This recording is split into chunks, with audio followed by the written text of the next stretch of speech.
Amigos, en este contexto en que nos encontramos, francamente, súper complicado, súper complicado. Yo no voy a tocar nada, nada de lo actual.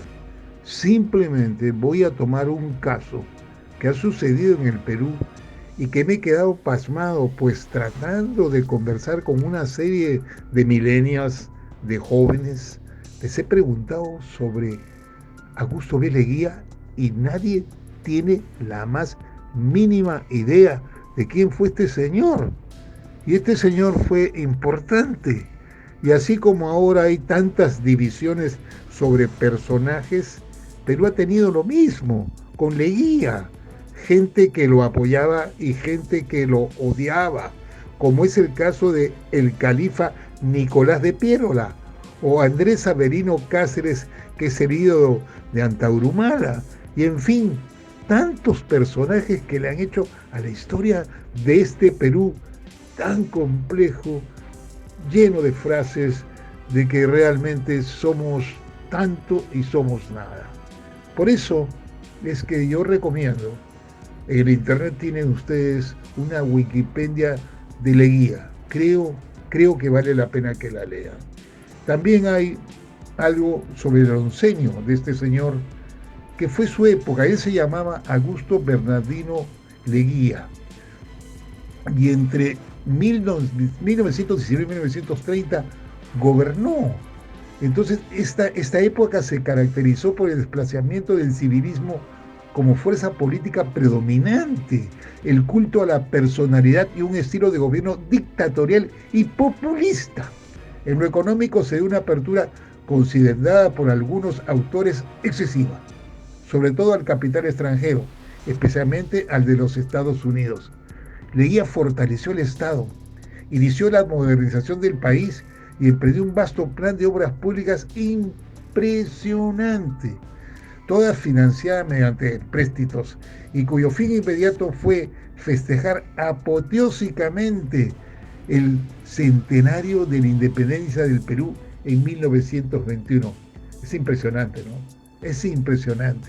En el aspecto ideológico se produjo el derrumbe de los partidos tradicionales y el surgimiento de nuevas corrientes como el aprismo y el comunismo.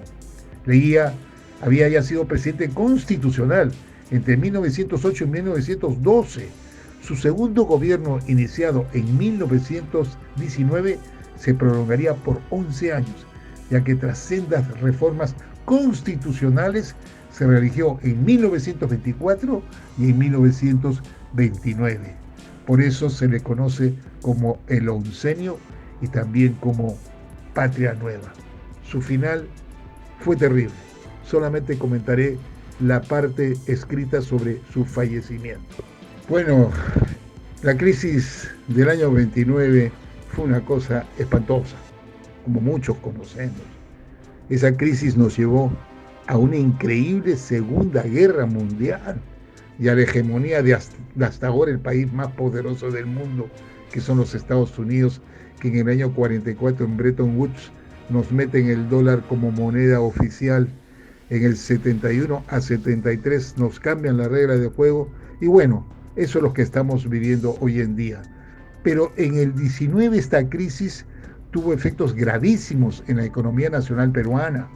Los sectores obreros directamente afectados por el alza del coste de vida y la escasez de subsistencias fueron los primeros en alzar su protesta. El ejército también mostró su descontento. La evidente corrupción administrativa por la que allegados o amigos del presidente se beneficiaron a lo largo del régimen, así como los tratados, la firma de los tratados de Colombia y Chile, con cesión territorial, acentuaron más la oposición al gobierno. Se rumorearon acciones subversivas e intentos de asesinar al presidente Leguía. El 22 de agosto del año 30, el comandante Luis Miguel Sánchez Cerro, que después sería asesinado en una visita al hipódromo Santa Beatriz, lo que ahora es el Campo de Marte, por un aprista, al mando él de la guarnición de Arequipa, se pronunció contra el gobierno y el movimiento revolucionario se propagó rápidamente por el sur del país. También en Lima el ambiente era favorable para la revolución. Para dominar la situación, Leguía pretendió formar un gabinete militar, pero en las primeras horas de la madrugada del 25 de agosto, la guarnición de Lima solicitó su renuncia. Leguía aceptó, renunció al mando, que quedó en manos, de una junta militar de gobierno presidida por el general Manuel María Ponce Brousseau. 2 días después, este entregaría el poder a Sánchez Cerro, quien arribó a la capital. Leguía fue embarcado en un crucero rumbo a Panamá, pero los revolucionarios exigieron su prisión y ordenaron el regreso del buque. Leguía fue trasladado primero a la isla del Frontón, luego al Panóptico, que es donde queda el Sheraton ahora, que era una penitenciaría central de Lima. La residencia del expresidente fue asaltada por la muchedumbre y también la de los principales miembros de su gobierno. Anciano, enfermo, incomunicado, sin contar con asistencia médica, Leguía padeció un largo sufrimiento, atendido solo por su hijo Juan Leguía Swain, que voluntariamente lo acompañó en su encierro. Vivió 14 meses encerrado en una celda precaria de 9 metros cuadrados, cuya única ventana fue tapiada. Solo cuando se le agravó su mal prostático y contrajo una bronconeumonía, fue trasladado al Hospital Naval del Callao. Allí falleció el 6 de febrero de 1932 y fue enterrado en el cementerio Baquíjano. Años más tarde, sus restos fueron trasladados al cementerio Presbítero Maestro, acompañado de una silenciosa multitud. Décadas después, Haya de la Torre diría que Leguía fue el mejor presidente peruano del siglo XX. Es impresionante lo que les acabo de leer, ¿no? 100 años después prácticamente estamos viviendo realmente cosas sumamente complicadas. Por si acaso, Leguía nació en 1863, ¿no es cierto? Y murió en el 32.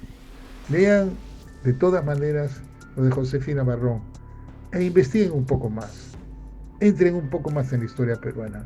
Creo que eso nos falta, porque la verdad, esas importaciones de ideologías de afuera no llegan a buen puerto, sin duda alguna.